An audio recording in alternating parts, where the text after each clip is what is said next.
Kamala Harris has transformed the US presidential race since she entered it in July. How would a victory by the Democratic Party's nominee affect relations with Europe?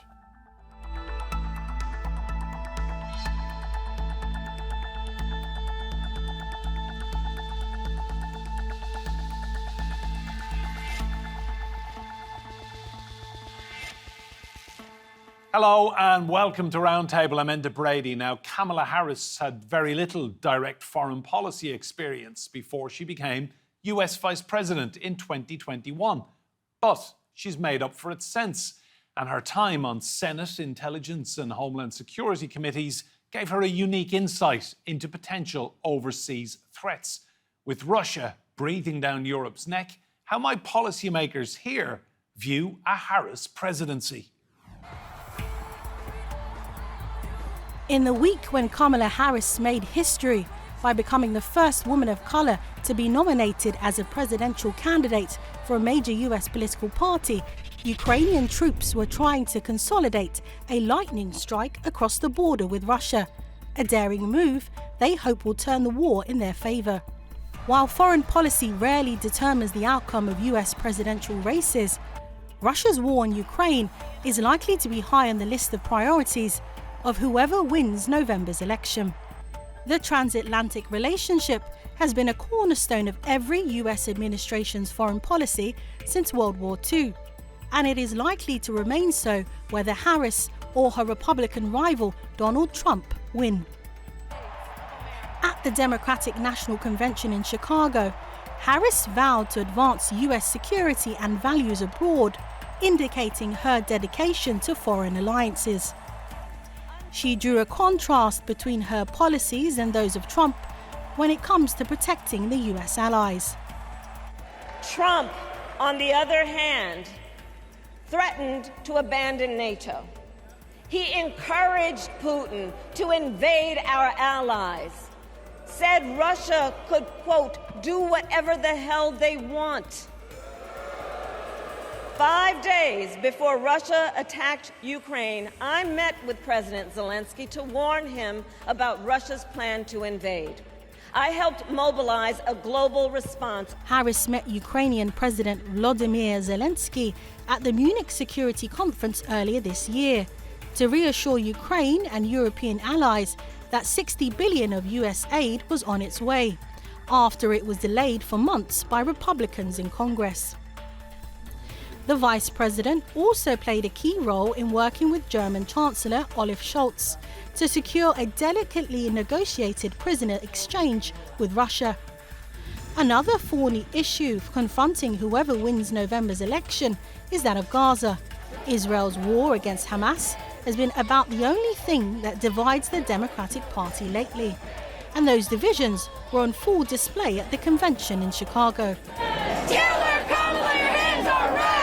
Harris's calls for a ceasefire and her more forthright recognition of Palestinian suffering have been in contrast with both Biden and some European leaders.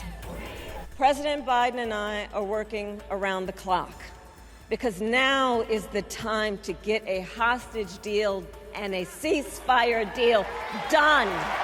Can Europe expect a continuation of Biden's efforts to strengthen transatlantic ties if Harris wins? Or would she chart an entirely new course?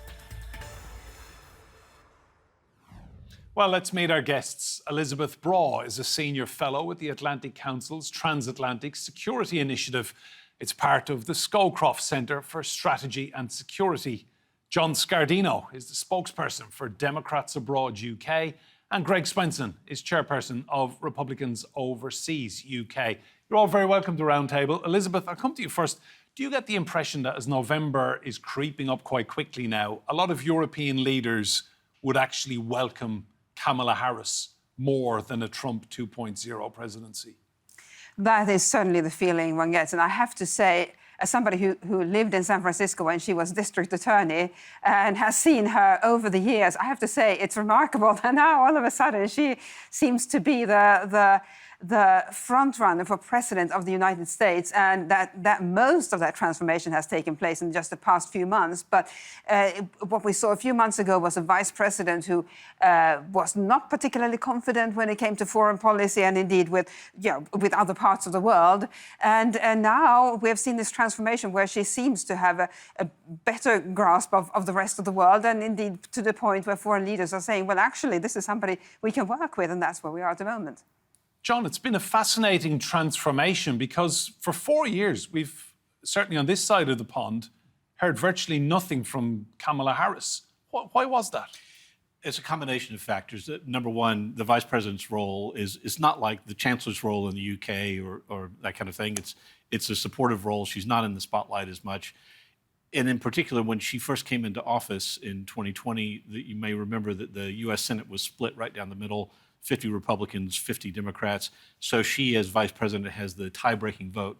So she was limited to how far she could travel from Washington. She might be called at any time to come in and cast a vote on something. And I mean, there were some restrictions on sort of how far away she could go because of that. So that was for a limited period. But it did sort of, she didn't start off from a very high point, and the nature of the job, I think, does kind of constrict her. She does seem to be finding her voice, certainly. I mean, she's had a very good few weeks, both before and during the convention.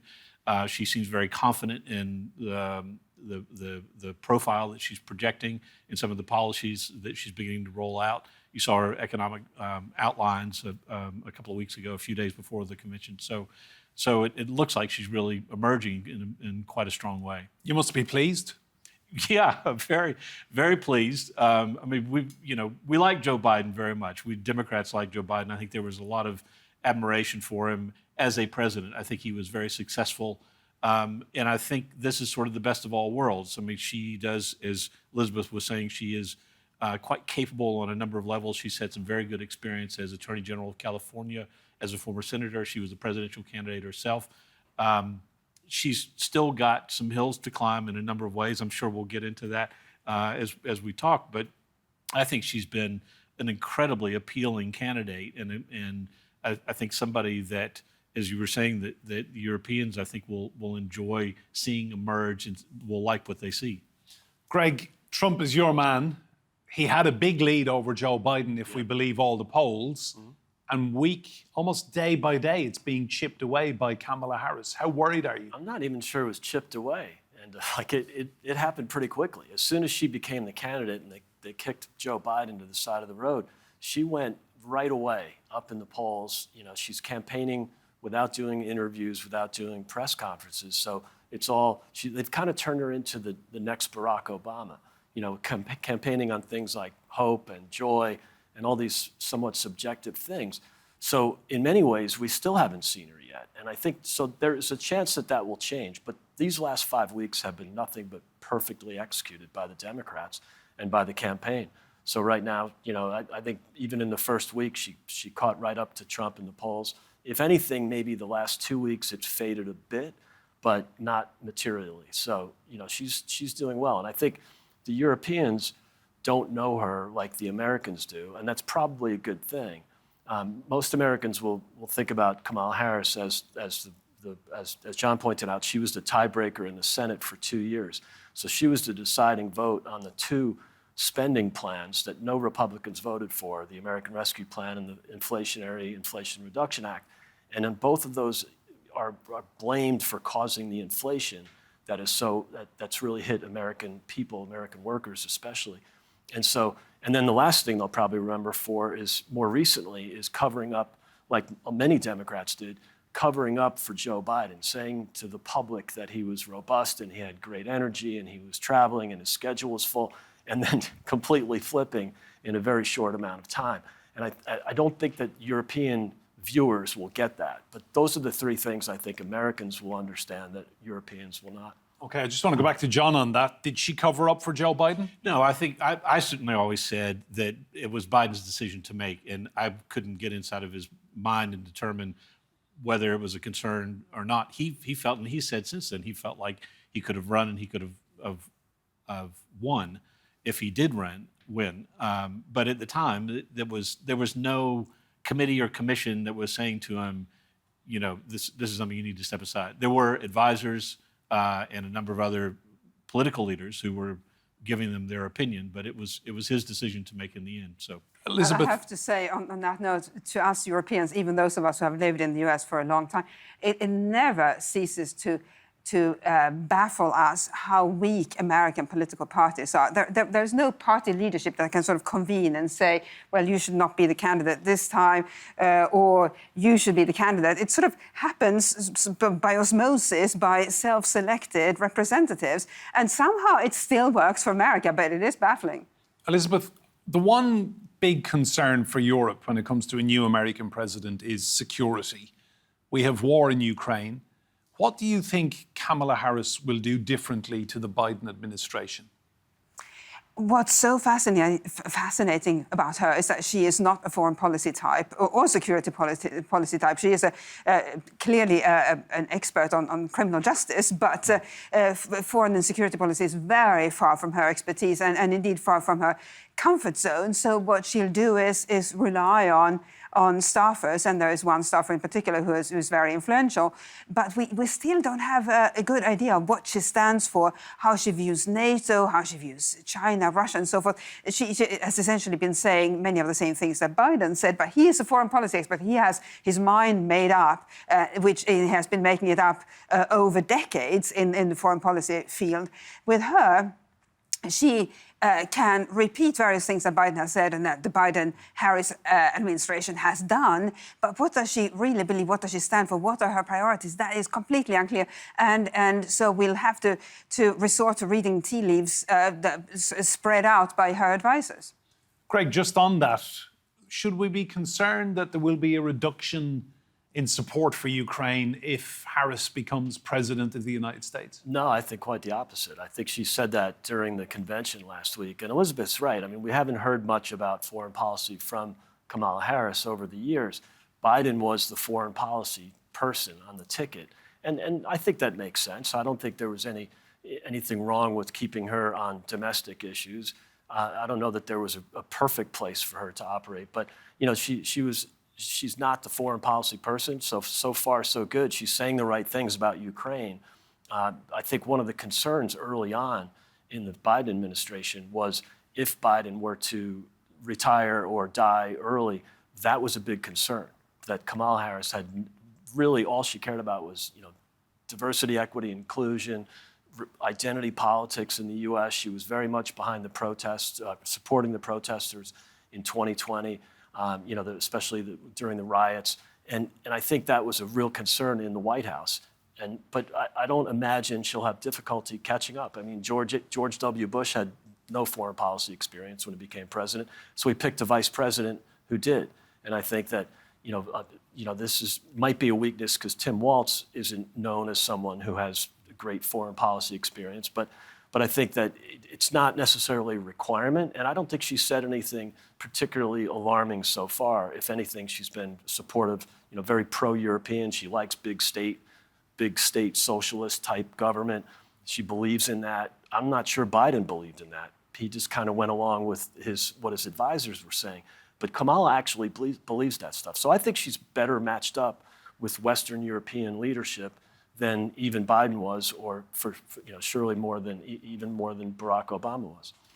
John, President Biden has long-standing ties to Europe. He's very proud of his Irish heritage. He holidayed in Ireland a lot over the years. Strong links, strong ties. Kamala Harris doesn't have that anywhere in Europe. Does that matter? No, she was here at a very, very big conference, very high-profile conference not long ago when Rishi Sunak interviewed Elon Musk for the big AI conference. She was here in attendance for that. She did give a speech. I remember she spoke at the U.S. Embassy and then I think did a brief tour afterwards. So,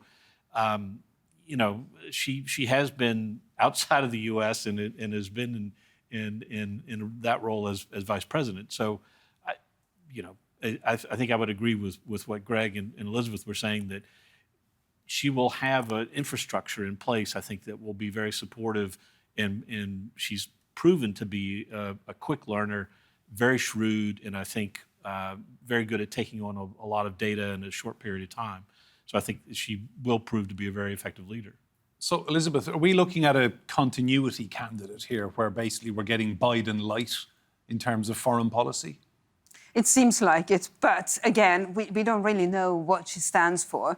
And I think one challenge when it comes to US foreign policy is that it's so often made by people who have spent a long time in the Washington foreign policy community and security policy community, but actually have never lived in any other country. And so you can call yourself a foreign policy expert if you have spent a lot of time in the foreign policy community in Washington, but actually, what do you really know about the rest of the world? And so it's not necessarily an asset, I think, from a European perspective, for Americans to have spent a lot of time in Washington foreign policy community, because then they are sure they understand foreign policy and international relations, whereas, in fact, they may be completely mistaken. They've just spent a lot of time there. So that lack of that sort of background may actually work out to her advantage, because she has to learn, and hopefully she will learn by visiting lots of countries, and not just give speeches, but actually talk to various leaders, including business leaders, and because she knows she has to catch up, because this is not her expertise. But I think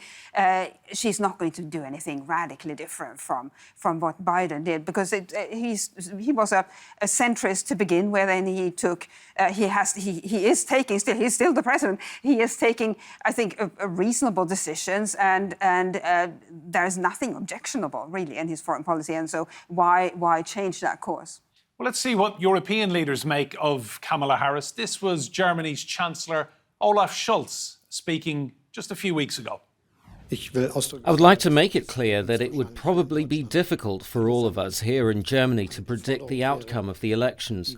I think it's entirely possible that Kamala Harris wins the election, but it will be American voters who decide. She is a competent and experienced politician who knows exactly what she's doing.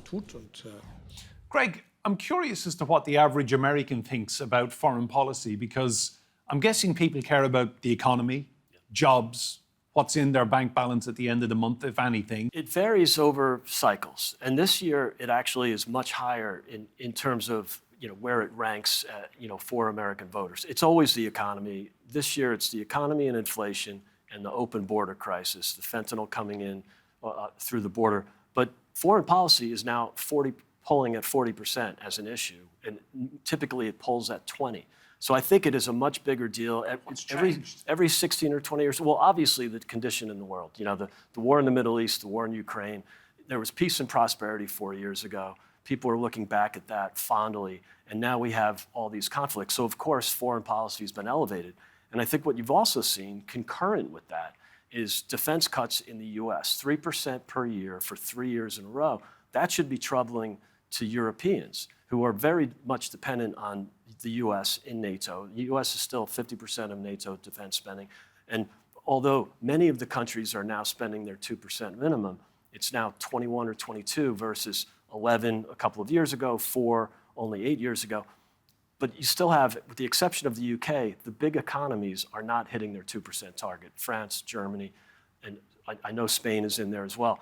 So this should be really troubling to European voters and European leaders that we've had 3 years in a row of 3% cuts. That's 4.5% of the NATO defense spending. So I think she's going to have to consider whether she wants to continue to be Biden light and continue with defense cuts and increase entitlement spending, while the rest of Europe is enjoying heavy entitlement, big state spending without really paying their share of defense spending. John, just back to you on that, where the average American sits on the issue of foreign policy. I mean, this is not really a vote winner in the United States, is it? When people want work, they want a strong economy, and they want growth. Yeah. The economy is very much in the minds of most of the voters, I think. And you've seen, as I say, that was one of the first topics that Kamala sort of rolled out some of her ideas about. They weren't terribly detailed, I will admit, but it was signposting, I think, where she wants to go. She sees helping first-time home buyers, families with kids, particularly families with newborns, and helping to support them. But she also believes that the super wealthy, those making more than $100 million a year, for example, ought to pay their fair share. So she's looking at a way of maybe having a 25% tax on that sort of ultra wealth.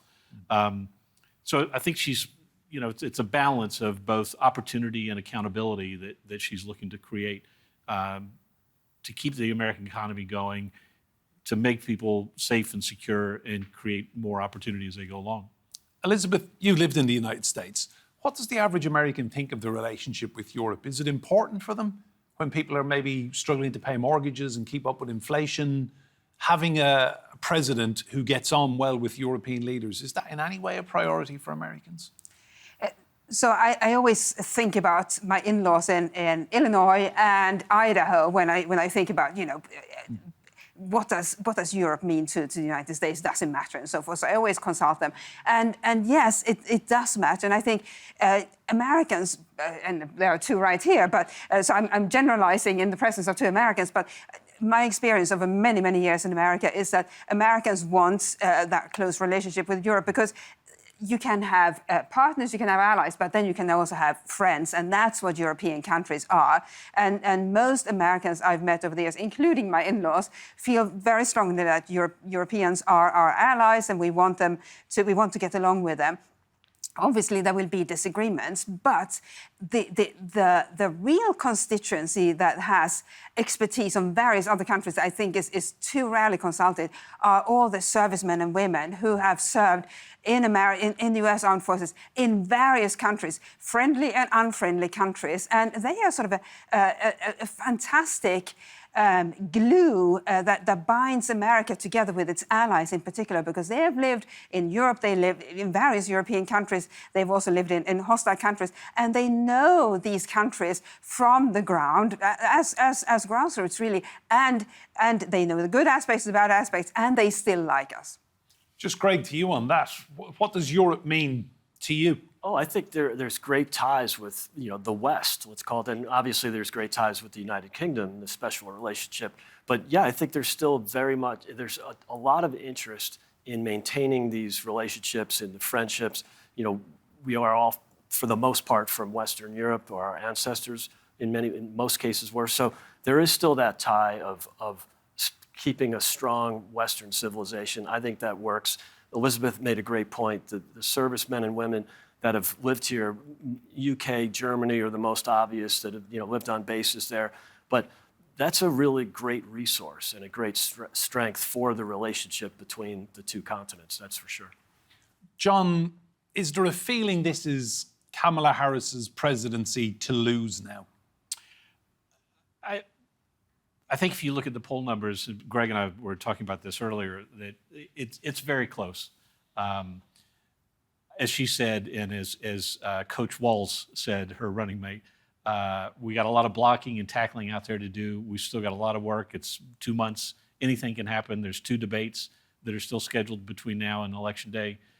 So I think she's leading. She's in a good position, but this is not over by a long shot. And we, as Democrats abroad, has a lot of work to do, which we're working our butts off to try to find every American living in the UK and in other European countries to try to ensure that they've requested their ballot, because it's a long process when you're living overseas to get it, fill it out, return it, make sure that the local election authority has gotten it and recorded it. So, we're doing our bit now as much as we can, but we still got a lot to do. Elisabeth? I have to remind my 2 children to sign up to get their ballots. I don't know how they'll vote, but they're definitely going to vote. So leaders' debates, when they go head-to-head, we will all watch in Europe. Do you think Trump has enough in his locker to overturn the deficit and claw it back? It is extraordinary. He won in 2016 by doing things his way, and he lost in 2020, but it was close. But now, is his way, is that how you win? And he is obviously somebody who will do it his way or not at all. And what we are seeing is really a sort of a litmus test for his way of doing things. He's not going to marginally change the way he campaigns simply because his advisors say, well, you should focus on this, you should focus on that. He has proven that you can win your first ever presidential election by doing things in a very unorthodox way. So it will be fascinating to watch the presidential debate and indeed subsequent encounters, whatever form they may take. Is the Trump way of doing things, regardless of policies, the Trump way of communicating, is it going to be still a force to reckon with, or has it had its moments? Final question to you, Greg, just briefly. Can your man Trump turn it around? I think he can, because he did prior to Biden being removed from the candidacy. And even commentators on the left were saying this campaign up until June 21st was different. The campaign and Trump were much more disciplined, much more focused. He would occasionally revert to Trump being Trump. And now he's done it a lot more in the last 5 weeks. I think the change in candidates shook him up. He didn't know how to handle it perfectly. If he goes back to the issues, even though they're tied in the polls overall, he's leading by 10 to 15 on the economy and inflation, foreign policy, and on the open border crisis. So if he focuses on those three things, which rank 1, 2, and 3 with American voters, and he's leading on all of those things, he wins. If he goes back to Trump being Trump, I don't think that would be advisable. Greg, Elisabeth, and John, thank you all so much for your insight. Remember, you can see more discussion and debate on our YouTube channel. Search for Roundtable TRT World.